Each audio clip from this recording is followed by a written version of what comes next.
Welcome to the health CGO. इस video में मज़ीद कुछ और ब्रांचेस ऑफ फार्मेसी को डिस्कस करेंगे। अगर किसी ने अभी तक पहले वाली वीडियो नहीं देखी, पार्ट 1 जो है वो अभी तक नहीं देखा, तो पहले आप उसको देख लें ताकि आपको समझने में आसानी हो। तो यहाँ पर पहली ब्रांच है industrial pharmacy. Industrial pharmacy is the fundamental backbone of pharmacy profession. Industrial pharmacy एक ऐसी ब्रांच है फार्मेसी की जो कि फार्मेसी प्रोफेशन का बैकबोन होती है। It is an institution where medicine are manufactured on industrial scale. ये एक ऐसी जगह, एक ऐसा अदारा होता है। इंडस्ट्री जो है वो एक ऐसी जगह, एक ऐसा अदारा है जहाँ पर अद्वियात जो है वो बड़े लेवल पर बनाई जाती हैं। Industrial pharmacy is a discipline which includes manufacturing, development, marketing and distribution of drug product. Industrial pharmacy एक ऐसा सब्जेक्ट, एक ऐसी ब्रांच, एक ऐसा मजमून होता है जो कि इनके ऊपर मुनहसर होता है। क्या है? पहला है मैन्युफैक्चरिंग, यानी कि अद्वियात को बनाना, डेवलपमेंट, बनाने के बाद उनकी डेवलप करना, उनकी मार्केटिंग करना, मार्केटिंग के बाद उन अद्वियात को डिस्ट्रीब्यूट करना। ये सारा काम होता है एक इंडस्ट्रियल फार्मेसी का। Firstly in Pakistan the medicine are prepared manually due to recent scientific advances. Semi automatic machines replace the manual work. शुरू के अंदर जब पाकिस्तान बना था उस वक़्त अद्वियात जो हैं वो घरों में बनाई जाती थी, यानी कि बर्तनों के अंदर हाथों की मदद से अद्वियात बनाई जाती थी। लेकिन अब जैसे आहिस्ता आहिस्ता तरक्की होती जा रही है और उसी तरह तरक्की के साथ वो मैनुअली जो हाथों वाला काम है वो अब मशीनों के पास चला गया है और अब ये अद्वियात मशीनों की मदद से बनाई जाती हैं। Various departments in industrial pharmacy. एक इंडस्ट्रियल फार्मेसी के अंदर कौन कौन से डिपार्टमेंट्स मौजूद होते हैं? फार्मेसी इंडस्ट्री में have their own departments based on their requirements. Her company अपने अपने डिपार्टमेंट रखती है अपनी अपनी ज़रूरत के मुताबिक। हो सकता है किसी कंपनी के अंदर ज़्यादा डिपार्टमेंट हो सकता है किसी कंपनी के अंदर डिपार्टमेंट कम हो। A typical pharmacy industry contains the following department। लेकिन यहाँ पर जो डिपार्टमेंट्स मेंशन किए गए हैं ये कंपलसरी होते हैं, ये किसी भी कंपनी का लाजमी हिस्सा होने चाहिए। तो पहला है प्रोडक्शन डिपार्टमेंट, दूसरा है warehouse department, third is the quality control department, fourth is the research and development department and the last is the administration department. ये पांचों के पांचों डिपार्टमेंट किसी भी कंपनी का लाजमी जुजू होते हैं, चाहे वो कंपनी छोटी लेवल पर हो चाहे वो कंपनी बड़े लेवल पर हो। Department in the industrial pharmacy is the production department. It is the department of pharmaceutical industries where medicines are formulated and then manufactured according to specification। किसी भी फार्मास्यूटिकल इंडस्ट्री के अंदर प्रोडक्शन डिपार्टमेंट ऐसा department होता है जिसके अंदर अद्वियात के फार्मूलाज को बनाया जाता है सबसे पहले, और फिर उसके बाद उनकी मैन्युफैक्चरिंग यानी कि प्रिपरेशन की जाती है उनकी स्पेसिफिकेशंस के मुताबिक। स्पेसिफिकेशन से क्या मुराद है कि अगर वो टैबलेट बनानी है तो उसकी क्या क्वालिटी होनी चाहिए, क्या क्वालिटी एश्योरेंस होनी चाहिए, क्या वो उसके पास जितना मटेरियल है आया हम उसके अंदर अद्वियात बना सकते हैं या नहीं, या फिर हमने कैप्सूल बनाने हैं या कुछ और बनाना है। तो इस तरह ये उसकी स्पेसिफिकेशंस होती हैं। Production section can be divided into the following departments. Production section को मजीद जो है वो डिपार्टमेंट के अंदर तकसीम किया जाता है। वो कौन से डिपार्टमेंट्स हैं वो देख लेते हैं। टैबलेट सेक्शन, टैबलेट सेक्शन जहाँ पर गोलियाँ बनाई जाती हैं उसका एक अलहदा किसी भी कंपनी के अंदर सेक्शन बनाया जाता है जहाँ पर जो है सिर्फ और सिर्फ टैबलेट जो है वो बनाई जाती हैं। Second is the capsule section. ये एक छोटा सा सेक्शन होता है किसी भी कंपनी के अंदर जो कि एक साइड पर बनाया जाता है जहाँ पर सिर्फ और सिर्फ कैप्सूल्स की जो है वो मैन्युफैक्चरिंग की जाती है। Third is the injectable sections. ये काफ़ी बड़ा सेक्शन होता है और इसके अंदर किसी के आने और जाने का दाखला नहीं होता। इसको कहते हैं जहाँ पर टीके और इंजेक्शंस बनाए जाते हैं। Last is the syrup sections, जहाँ पर जो है वो शरबत वगैरह बनाने का अमल किया जाता है। इसको भी किसी भी डिपार्टमेंट के अंदर सेपरेटली रखा जाता है। Second is the warehouse. It is an important section of any industry where raw material and finished products are stored according to their storage requirements. Where किसी भी कंपनी के अंदर बहुत ज़्यादा अहमियत का हामिल होता है। इसमें दो तरह की जो है वो स्टोरेज की जाती है। पहले बात करते हैं रॉ मटेरियल की। रॉ मटेरियल कहते हैं खाम माल को। जब भी कोई कंपनी अद्वियात बनाना शुरू करती हैं तो वो खाम माल खरीदती हैं। खाम माल से क्या मुराद है? मिसाल के तौर पर अगर टैबलेट्स बनानी हैं तो उसके अंदर जितने भी केमिकल, जितने भी अज्जा इस्तेमाल होने हैं वो पहले ख़रीदे जाएंगे। मिसाल के तौर पर ये बात की जाती है कि हम जब घर में खाना बनाते हैं तो उस पहले सब्ज़ी खरीदते हैं और उसको फिर फ्रिज के अंदर स्टोर कर लेते हैं। वो सारी चीज़ें जो खरीदना है और उसको स्टोर करना है वो कहते हैं रॉ मटेरियल। अब क्या हुआ, हमने खाम माल खरीदा, उसको स्टोर भी कर लिया, उससे अद्वियात बना ली और अद्वियात बनाने के बाद उसको दोबारा फिर से जो है वो कुछ अरसे के लिए ऐसी जगह पर रखा जाता है जब तक वो सेल आउट नहीं हो जाती, तो उनको कहते हैं फिनिश प्रोडक्ट्स। जैसा कि आपको राइट साइड पर एक तस्वीर में नज़र आ रहा है कि दवाइयाँ जो है वो डब्बों के अंदर महफूज की गई हैं। ये अद्वियात जो है वो हो सकता है 10 दिन के लिए यहाँ पड़े रहें, हो सकता है 15 दिन के लिए। जब तक कोई इनको परचेज नहीं करेगा तब तक ये अद्वियात यहाँ पर पड़ी रहेंगी और इस एरिया को जहाँ पर अद्वियात रखी जाती हैं उसको कहते हैं वेयर हाउस। और जितनी भी वेयर हाउस की कैपेसिटी होती है, जितनी उसकी रिक्वायरमेंट्स होती हैं, उसके मुताबिक ही वहाँ पर जो है वो स्टोरेज की जाती है। What is the quality control department? It is the department of pharmaceutical industry where analysis of raw material to finished products is performed to check their quality. Quality control department, जैसे कि आपको नाम से ही पता चल रहा है, ऐसा डिपार्टमेंट जिसके अंदर क्वालिटी चेक की जाती है। किस चीज़ की क्वालिटी चेक करनी है कि वो जो मटेरियल, जो आपने रॉ मटेरियल खाम माल अद्वियात बनाने के लिए ख़रीदा है, उसकी क्वालिटी को चेक करना, आया वो सही है या वो सही नहीं है।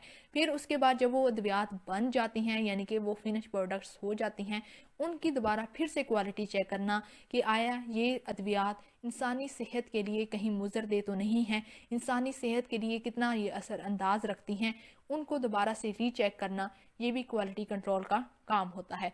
इसके अंदर क्या चेक किया जाता है, इसके अंदर कुछ टेस्ट परफॉर्म किए जाते हैं। हर अद्वियात के अपने अपने टेस्ट होते हैं, टैबलेट्स के अपने टेस्ट होते हैं, कैप्सूल के लिए अलहदा टेस्ट परफॉर्म किए जाते हैं, इंजेक्शंस के अलहदा टेस्ट परफॉर्म किए जाते हैं। हर जो दवाई बनाई जाती है उसके टेस्ट परफॉर्म करना, ये एक क्वालिटी कंट्रोल डिपार्टमेंट का ही काम होता है। एंड डेवलपमेंट डिपार्टमेंट, इसको R&D से डिनोट किया जाता है। The basic function of the research and development department involves synthesis of new medicines or work on the improvement of existing medicines. जो खास एक काम होता है रिसर्च एंड डेवलपमेंट का, वो होता है रिसर्च करना और उसके बाद उसकी डेवलपमेंट करना। यहाँ पर किया क्या जाता है, यहाँ पर असल में ये डिपार्टमेंट जो है वो नई दवाइयों की इजाद करता है। अगर कोई बीमारी रूनुमा होती है तो उस बीमारी के ऊपर जो है वो केमिकल की मदद के साथ एक नए फार्मूले के साथ अद्वियात बनाई जाती हैं। ये काम होता है R&D का। इसके साथ साथ ये एक और काम भी करते हैं, एग्जिस्टिंग मेडिसिन की अंदर इम्प्रूवमेंट करते हैं। एग्जिस्टिंग मेडिसिन से क्या मुराद है, ऐसी अद्वियात जो ऑलरेडी मार्केट के अंदर चल रही हैं। कहीं ऐसा तो नहीं कि वहाँ के जो रहने वाले लोग हैं वो उस अद्वियात से, उस दवाई से जो है वो रेजिस्ट होते जा रहे हैं। एक ही दवाई जब बार बार इस्तेमाल की जाएगी तो वो इंसानी सेहत के ऊपर असर छोड़ देगी। तो उसके अंदर इम्प्रूवमेंट करना, उसकी डोज के अंदर, उसके केमिकल फार्मूले के अंदर, उसकी सिंथेसिस के अंदर, तो ये सारा काम होता है R&D, research and development department का। Last department is the administration department. It is the section which is considered being the backbone of pharmaceutical industry. This section is responsible for managing all the matters of industry. For example administrative work, managing all records.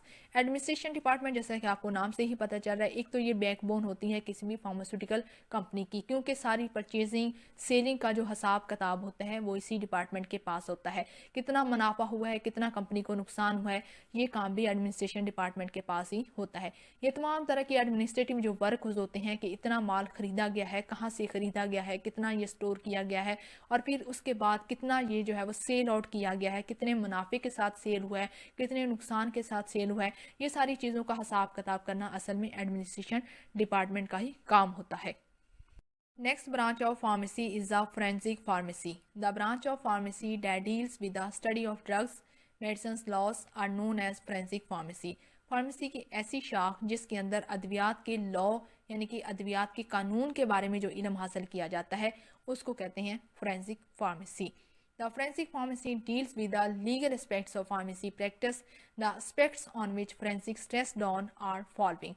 Forensic pharmacy असल में तमाम तरह के जो legally कानून होते हैं उनके बारे में इल्म को कहते हैं। इसके अंदर क्या बात की जाती है कि असल में फोरेंसिक फार्मेसी से ये मुराद है कि ऐसी अद्वियात जो कि मार्केट के अंदर सेल हो रही हैं, आया वो कानून के मुताबिक सेल हो रही हैं, उनकी कानून हमें इजाज़त देता है या वो नहीं देता। तो इस इल्म को हम कहते हैं forensic pharmacy. Duties and responsibilities of all government authorities, तमाम तरह की जो गवर्नमेंट अथॉरिटीज़ होती हैं उनकी ये रिस्पॉन्सिबिलिटी होती है कि उन्हीं को वो इजाज़त दें जो कि अद्वियात सेल करने का अहल होता है।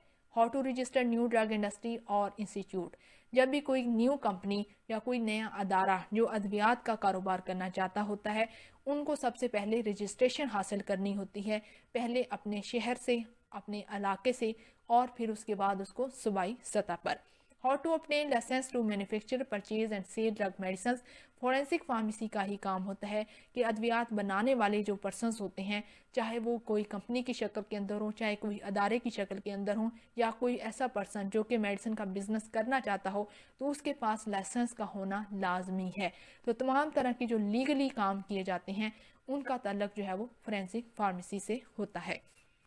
Next is the compounding pharmacy. Compounding is the mixing of drugs by a pharmacist, physician or veterinarian to fit the unique needs of a patient. Compounding pharmacy एक ऐसी फार्मेसी होती है, एक ऐसी जगह होती है जहाँ पर अद्वियात को मिक्स किया जाता है, और ये मिक्सिंग जो है वो कोई फार्मासिस्ट भी कर सकता है, फिजिशियन भी कर सकते हैं, और वेटिनेरियन डॉक्टर्स भी, अपने मरीज़ की ज़रूरत के मुताबिक। यहाँ पर मिक्सिंग ऑफ ड्रग्स में असल से मुराद क्या है?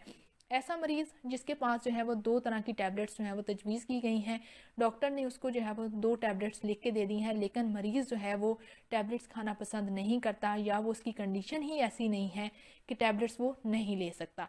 दूसरी तरफ एक और केसेस ये होते हैं कि एक मरीज़ जो है वो सिर्फ 5 साल की उम्र का है, और जो दवाई है वो टैबलेट्स की सूरत में है, और मरीज़ जो है वो टैबलेट्स नहीं ले सकता, उसकी उम्र इजाज़त ही नहीं देती कि उसको गोलियां खिलाई जाएं। तो इस सूरत में क्या होता है कि कोई भी फार्मासिस्ट, कोई भी फिजिशियन या वेटिनेरियन डॉक्टर जो है वो उन अद्वियात को किसी भी पेस्टल मोटर के अंदर पीस के, उसके अंदर थोड़ा सा पानी ऐड करके, तो उसको लीकर की फार्म के अंदर अगर आप तब्दील कर देंगे, शरबत उसका बना देंगे, तो मरीज़ उसको खुशी से ले लेगा। तो इस तरह की मिक्सिंग को कहते हैं compounding pharmacy. A place that both makes and sells prescription medication, ऐसी जगह पर जहाँ पर अद्वियात बनाई भी जाती हैं और सेल भी की जाती हैं, उसको कहते हैं compounding pharmacy. This may be done for medically necessary reasons such as to change the form of medication from a solid pill to a liquid. ये जो ऐसी ज़रूरत के मुताबिक बनाई जाती हैं, कंपाउंडिंग फार्मेसी जो है वो एक ऐसी फार्मेसी है जहाँ ज़रूरत के तहत रहते हुए एक शक्ल से दूसरी शक्ल के अंदर अद्वियात को कन्वर्ट करना कहते हैं। It may also be done for voluntary reason such as adding favourite flavours to a medication. ख़ास तौर पर ऐसा भी होता है कि मरीज़ जो है वो स्मेल की वजह से दवाई नहीं ले पाता, वो कहता है कि मुझे तो दवाई में से स्मेल आती है, जायका ख़राब आता है, तो मैं ये दवाई नहीं लेना चाहता। तो उस सूरत के अंदर किसी भी किस्म का फ्लेवर जब ऐड किया जाता है तो मरीज़ जो है वो खुशी से उसको ले लेते हैं। Compounding is the practice of preparing drugs in a new form. Compounding ऐसी प्रैक्टिस को कहा जाता है जहाँ पर अद्वियात एक नई शक्ल के अंदर बनाई जाती हैं। Branch is the military pharmacy. Military pharmacy is an entirely different working environment due to the fact that technicians performed most duties that in a civilian sector would be illegal. Military pharmacy बाकी तमाम pharmacy से मुख्तलिफ किस्म का environment रखती है। इसके अंदर टेक्नीशियन ऐसी जिम्मेदारियां निभाता है जो कि शहरी अफराद के लिए इलीगल होती हैं, जबकि वो उस एरिया के लिए लीगल होती हैं। ऐसी फार्मेसीज़ के अंदर परफॉर्म करने की ड्यूटीज़ को मिलिट्री फार्मेसी कहते हैं। State laws of technician patients counselling and medication checking by a pharmacist do not apply. कानूनी तौर पर ऐसे टेक्नीशियन के साथ जो काम कर रहे होते हैं वो मरीज़ के साथ डायरेक्टली काउंसलिंग कर सकते हैं, और ऐसे मरीज़ों की जो है वो किसी भी किस्म की चेकिंग नहीं होती, यानी कि मेडिकेशन रिव्यू या मेडिकेशन काउंसलिंग के अंदर जो चेकिंग की जाती है उसके अंदर फार्मासिस्ट का कोई अमल दखल नहीं होता।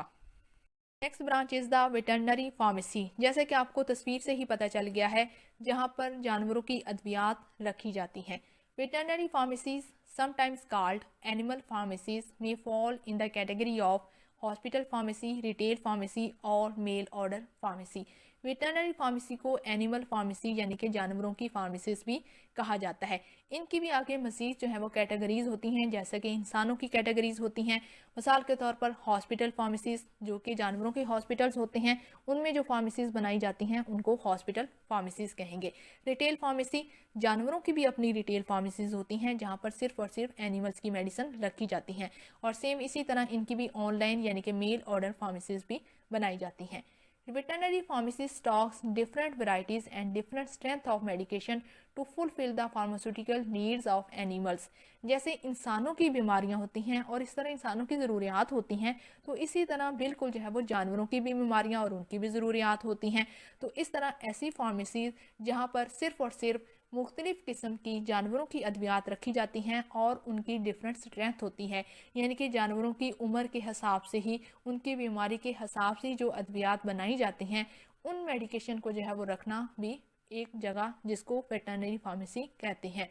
Because the needs of animals as well as the regulations on veterinary medicines are often very different from those related to the people's, veterinary pharmacy is often kept separate from the regular pharmacies। जो ये जानवर होते हैं उनकी भी ज़रूरियात होती हैं और उनकी भी ज़रूरियात बिल्कुल ऐसे ही होती हैं जैसे इंसानों की ज़रूरियात हैं। इसी तरह ऐसी अद्वियात जो कि इंसानों के लिए बनाई जाती हैं, बिल्कुल उसी ही तरीके से वो जानवरों के लिए भी बनाई जाती हैं।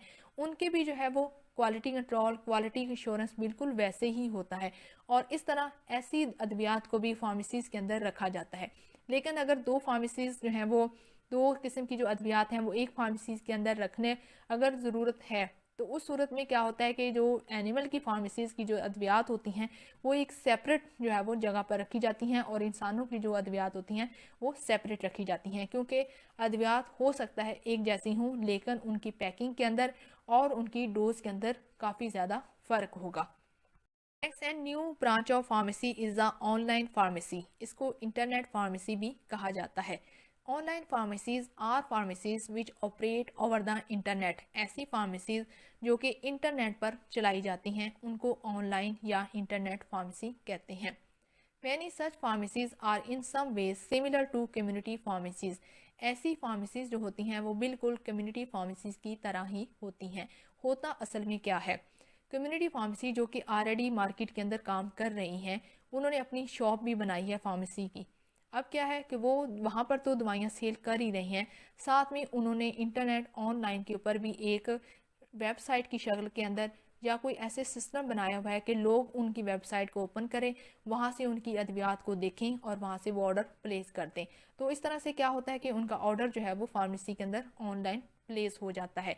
प्लेस होने के बाद जब वो ऑर्डर अपना देखते हैं तो वो वहाँ से दवाइयाँ निकालते हैं और फिर मरीज़ के घर तक जो है वो डिलीवर कर देते हैं। तो इस अमल को कहते हैं online pharmacy. The primary difference is the method by which the medication are requested and received. इसके अंदर सिर्फ ये फ़र्क होता है कि मरीज़ जो है वो खुद चल कर दुकान तक नहीं जाता, बल्कि ऑनलाइन ही इंटरनेट के ज़रिए वहाँ पर ऑर्डर दे देता है और फिर वो पर्सन अपना वहाँ से ऑर्डर रिसीव करता है और रिसीव करने के बाद मरीज़ के घर तक जाकर दे आता है। Some customers consider this to be more convenient than traveling to a community drug store। आजकल लोग इसको बहुत ज़्यादा जो है वो यूज़ कर रहे हैं, क्योंकि इतनी तेज़ी के साथ अफरा तफरी के आलम के अंदर लोग दुकान पर जाना और वहाँ पर वेट करना ज़रूरी नहीं समझते। वो क्या करते हैं कि उनकी फार्मेसीज़ की जो वेबसाइट्स बनी होती हैं उसके ऊपर देखते हैं, अपनी स्लिप जो है वो वहाँ पे पोस्ट करते हैं, अपनी दवाइयों के नाम वहाँ पर लिख देते हैं कि हमें इन अद्वियात की ज़रूरत है, और वो जो पर्सन जो कि ऑनलाइन फार्मेसी पर बैठा होता है वो उनका ऑर्डर देखता है और साथ में मेडिसिन की पैकिंग करता है और मरीज़ के घर तक जाकर दे आता है। तो ये बहुत ही ज़्यादा आसान जो है वो काम है। अगली ब्रांच है pharmaceutical marketing and management, a programme that combines the study of basic and pharmaceutical sciences with marketing and management studies, and that prepares individuals for careers in pharmaceutical sales, marketing, management and related fields within the healthcare industries। Pharmaceutical marketing and management असल में दो मुख्तलिफ चीज़ें हैं। Marketing कहा जाता है किसी भी दवाई को जो है वो मार्केट करना, उसकी शोहरत को बढ़ाना, यानी कि लोगों तक उसकी पहुंच को करना। अब इसको कहते हैं मार्केटिंग।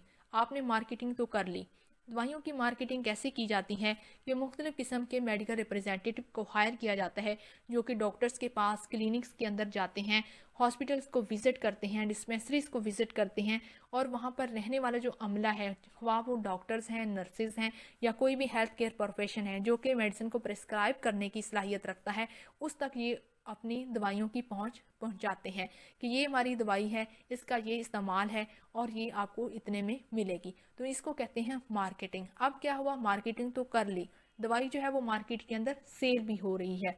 सेल होने के बाद अब उसकी मैनेजमेंट करना कि आया वो दवाई वहाँ तक पहुँच रही है या वो नहीं पहुँच रही, अगर वो पहुँच रही है तो वो कितनी जो है वो हमें प्रॉफिट के साथ जो है वो वहाँ पर सेल हो रही है।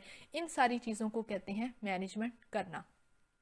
Next and the very important branch of pharmacy is the nuclear pharmacy. Nuclear pharmacy focus on preparing radioactive materials for diagnostic test and for treating certain diseases. Nuclear pharmacy एक ऐसी फार्मेसी होती है जिसके अंदर radio active materials बनाया जाता है। Radio कहते हैं रेडिएशंस को, एक्टिव कहा जाता है किसी भी दवाई के अंदर जो एक्टिव चीज़ होती है, एक्टिव पार्टिसिपेंट होता है, खास जो केमिकल होता है उसको एक्टिव मटीरियल का नाम दिया जाता है।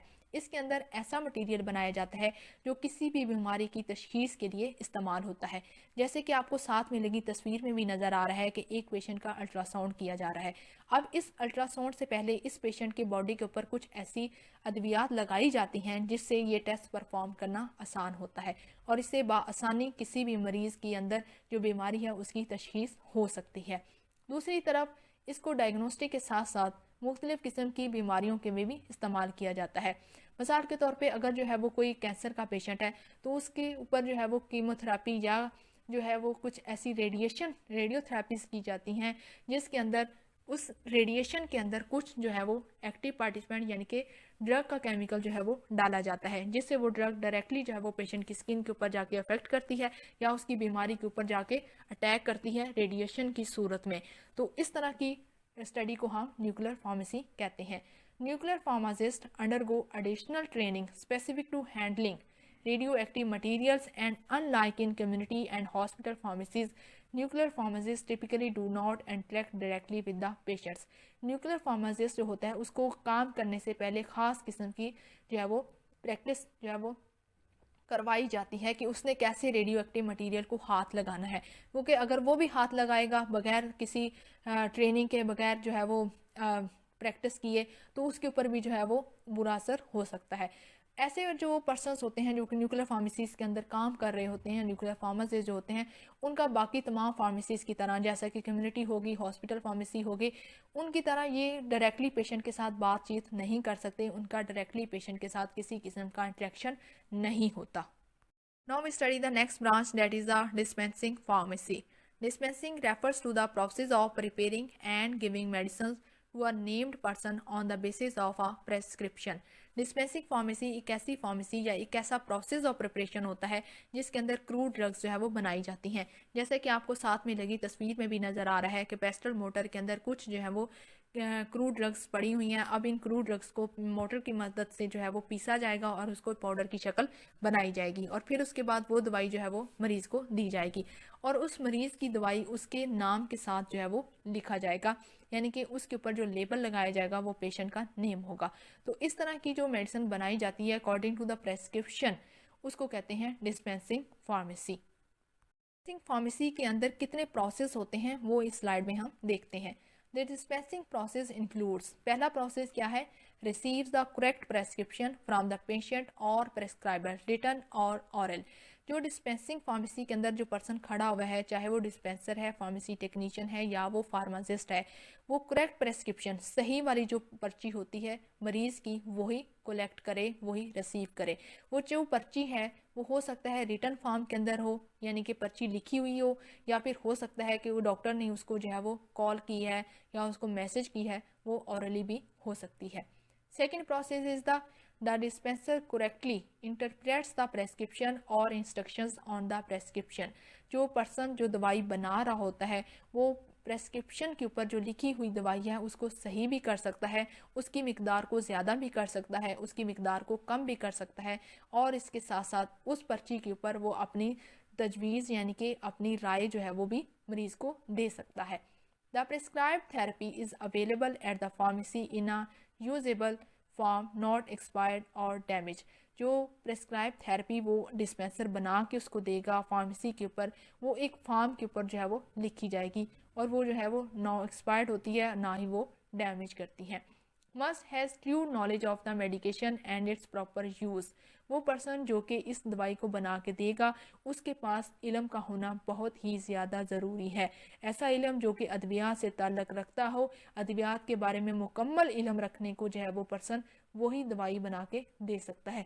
क्योंकि अगर उसको इल्म होगा तो फिर ही उसको पता होगा ना कि ये दवाई किस मकसद के लिए बनाई जा रही है और इसका क्या इस्तेमाल है। Communicates the correct way to take the medication to the patient. बनाने के बाद मरीज़ को जो है वो समझाना कि ये दवाई तुमने कैसे लेनी है, कितने बजे लेनी है, कितनी बार लेनी है, ये सारी बातें कम्युनिकेशन करना पेशेंट के साथ भी एक डिस्पेंसिंग प्रोसेस के अंदर इंक्लूड है। The patient understands the instruction from the dispenser.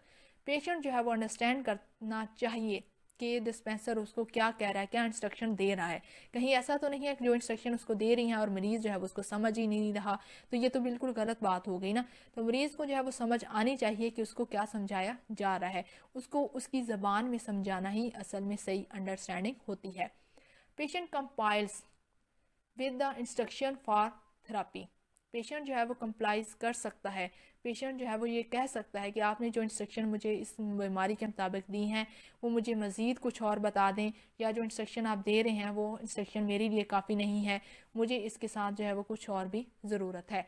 Last is the dispenser keeps accurate records of the operations. Dispenser जो कि डिस्पेंसिंग फार्मेसी के अंदर काम कर रहा होता है उसके पास पेशेंट का रिकॉर्ड होना भी बहुत ही ज़्यादा ज़रूरी है। जो पेशेंट उससे दवाई बना के लेके गया है उसका रिकॉर्ड रखना एक डिस्पेंसर की जिम्मेदारी में ही आता है। Last branch is the therapeutics. Therapeutics is the branch of medical science that deals with the treatment of disease. Therapeutics medical science की एक ऐसी शाख है जिसके अंदर बीमारियों के ट्रीटमेंट यानी कि इलाज के बारे में पढ़ा जाता है। ये था फार्मास्यूटिक्स का इंट्रोडक्शन जिसको 2 वीडियोस में कंप्लीट किया गया है। उम्मीद है आपको ये वीडियो भी अच्छी लगी होगी। अगर आपको वीडियो अच्छी लगी है तो चैनल को सब्सक्राइब करना और वीडियो को लाइक करना बिल्कुल नहीं भूलना।